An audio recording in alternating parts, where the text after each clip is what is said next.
कहानी शुरू होती है एक सुनसान इलाके के किनारे बने पुराने बंगले से, जहां तीन दोस्त आर्यन, सिमरन और कबीर अपनी कॉलेज प्रोजेक्ट फाइल पूरी करने आए हैं। बाहर घनघोर अंधेरा है और बारिश की आवाज सन्नाटे को और भी डरावना बना रही है। आर्यन, मुझे लग रहा है कि हमें यहाँ नहीं आना चाहिए था। ये जगह वाकई में बहुत डरावनी है। आर्यन, तुम हमेशा की तरह डरपोक हो। ये सिर्फ एक पुराना बंगला है। तुम दोनों चुप रहोगे? क्या तुम्हें वो आवाज नहीं सुनाई दी जो अभी रसोई के कमरे से आई? सिमरन की आवाज में घबराहट थी। उसने अपने हाथ में पकड़ी हुई टॉर्च को उस दिशा में घुमाया जहां से आवाज आई थी।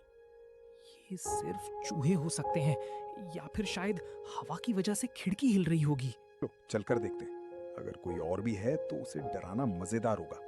तीनों दोस्त धीरे धीरे रसोई की ओर बढ़ते हैं। फर्श पर बिछी पुरानी लकड़ी उनके पैरों के नीचे चरमरा रही है। रुको, मुझे ऐसा लग रहा है कि कोई हमें देख रहा है। सिमरन, अपना वहम छोड़ो। यहाँ कोई नहीं है, हम सिर्फ 3 लोग हैं। कबीर ने टॉर्च को दीवार की तरफ किया, लेकिन वहां केवल पुरानी धूल और मकड़ी के जाले थे। देखा, यहाँ कोई नहीं है। चलो वापस चलते हैं। जैसे ही वे वापस मुड़े, रसोई का भारी लकड़ी का दरवाजा अपने आप जोर से बंद हो गया। तीनों की चीखें सन्नाटे में गूंज उठी। भगवान के लिए, ये दरवाजा कैसे बंद हो गया? यहाँ कोई हवा भी नहीं है। ये नामुमकिन है। मैंने अभी देखा था कि दरवाजा पूरी तरह खुला था। रुको, मुझे दरवाजा खोलने दो। शायद कुंडी जाम हो गई है। कबीर ने जोर लगाया, लेकिन दरवाजा हिल भी नहीं रहा था, मानो उसके पीछे कोई बहुत भारी चीज खड़ी हो। कबीर, छोड़ दो, हमें यहाँ से निकलना होगा। देखो, कोने में वो पुरानी सीढ़ी ऊपर की ओर जा रही है। शायद हम ऊपर की बालकनी से नीचे कूद सकें। वे तीनों डरते डरते सीढ़ियों की तरफ बढ़े। सीढ़ियों पर चढ़ते समय हर कदम पर एक अजीब सी गूंज सुनाई दे रही थी। मुझे ऐसा महसूस हो रहा है कि तापमान अचानक गिर गया है।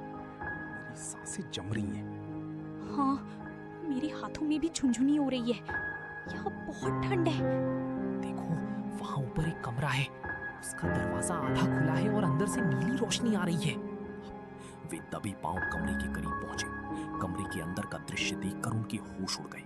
वहां एक पुराना आईना रखा था, जिसमें 3 परछाइयां नहीं बल्कि 4 दिखाई दे रही थी। आर्यन, आईने में देखो, हम 3 हैं, लेकिन चौथी परछाई कौन है? मुझे पीछे मुड़कर देखने से डर लग रहा है। हे भगवान, हम कहाँ फंस गए हैं?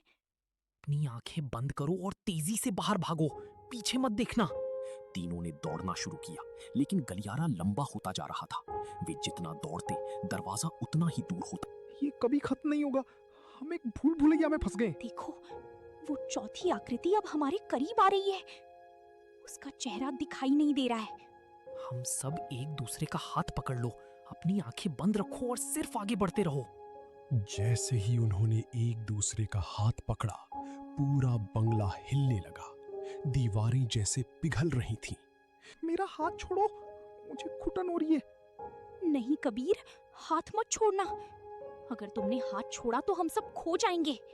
बस थोड़ा सा और। वो सामने मुख्य दरवाजा दिखाई दे रहा है। देखो, तीनों ने अपनी पूरी ताकत के साथ दौड़ लगाई और मुख्य दरवाजे को लात मारकर खोल दिया। वे सीधे बाहर बारिश में गिरे। हम बाहर आ गए। हम जिंदा हैं। पीछे मुड़कर मत देखो, बस अपनी गाड़ी की ओर भागो। वे भागते हुए अपनी गाड़ी तक पहुंचे और अंदर बैठकर लॉक कर लिया। जब उन्होंने पीछे मुड़कर बंगले की तरफ देखा तो वहां कोई नहीं था। अब बंगला बिल्कुल शांत है, जैसे वहां कुछ हुआ ही ना हो। शायद हमें सच में ये प्रोजेक्ट छोड़ देना चाहिए। मैं अब दोबारा कभी इस शहर में वापस नहीं आने वाली। उन्होंने गाड़ी स्टार्ट की और वहां से निकल पड़े, लेकिन आईने में उन्होंने एक आखिरी बार देखा कि वो चौथी आकृति गाड़ी के पीछे ही बैठी थी। क्या तुम लोगों ने कुछ देखा? मुझे ऐसा लगा जैसे गाड़ी की पिछली सीट पर कोई बैठा है। आर्यन, गाड़ी चलाना जारी रखो, हम अभी रुक नहीं सकते। मेरी सीट बेल्ट अपने आप टाइट क्यों हो रही है? कोई मेरा गला दबा रहा है।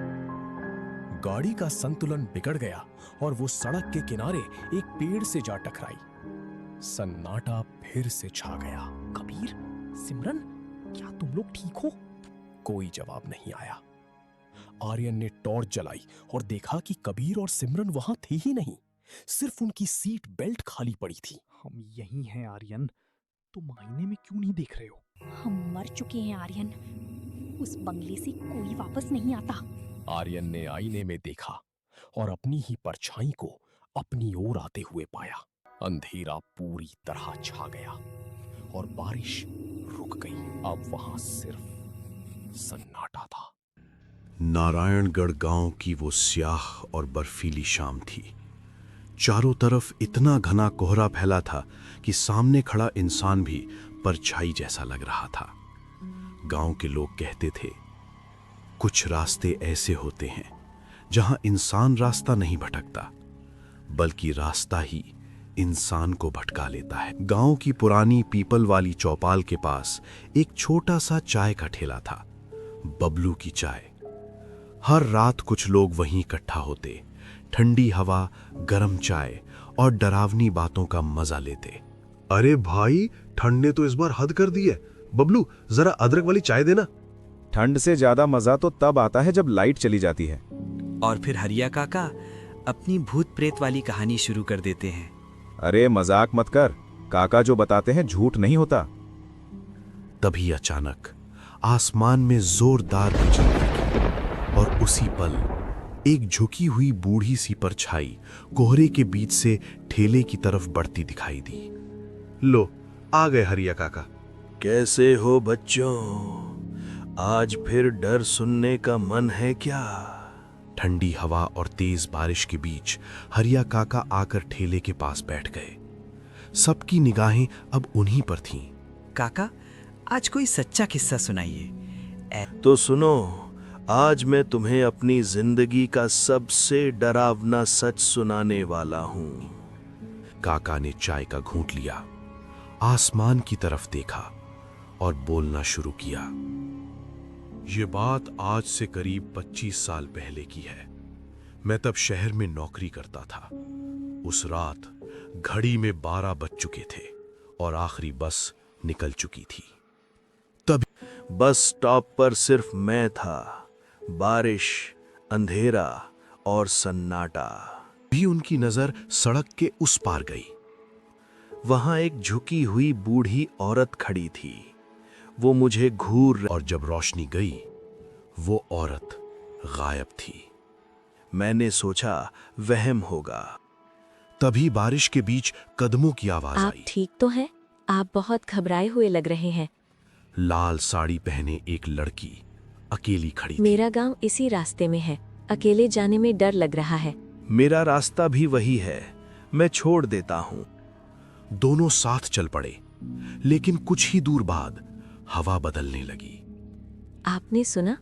हाँ, किसी के रोने की आवाज है। आज काली रात है साहब, इन रातों में यहाँ छलावा घूमता है। ये सब अंधविश्वास है। आप ऐसा इसलिए कह रहे हैं क्योंकि आपने उसे देखा नहीं। हाँ हाँ, क्योंकि मैं ही छलावा हूँ। इतना कहते ही लड़की गायब हो गई।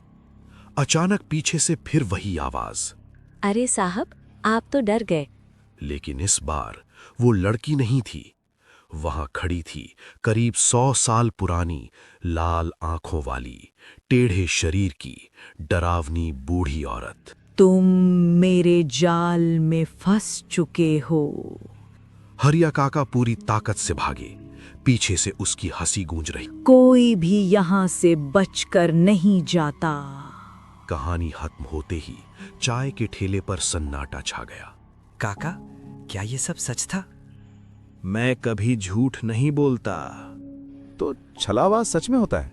हाँ, और वो इंसान बनकर आता है। और उसी पल अंधेरे में किसी और के लिए एक नया छलावा जाग चुका था।